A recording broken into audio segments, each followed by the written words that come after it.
Hello guys, आइए हम चित्रू के बाप से मिलाते हैं। देखिए चित्रू कौन है, बहुत ही वायरल लड़का है चित्रू। चित्रू का आप जानते हैं? हाँ, चित्रू कौन है? मेरा बेटा है।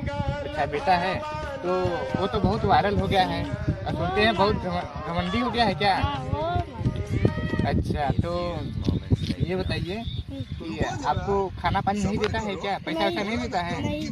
अच्छा, कहाँ है इस समय? देखो डाउनलोड करने का सही तरीका आगे बताया। चमरोटी में है। अच्छा चलिए, तो हम उनसे कहेंगे आपके विषय में कि अपने बाप को कहाँ छोड़ दिए हैं। अनाथालय में छोड़ दिए हैं क्या आपको? क्या वृद्धाश्रम में? हाँ, अच्छा, वहाँ रहना मच्छर उच्छर काटते होंगे। हाँ, बहुत बुरा हो रहा है चित्रू, समझ लो। अपने बाप के साथ बहुत बुरा कर रहे हो।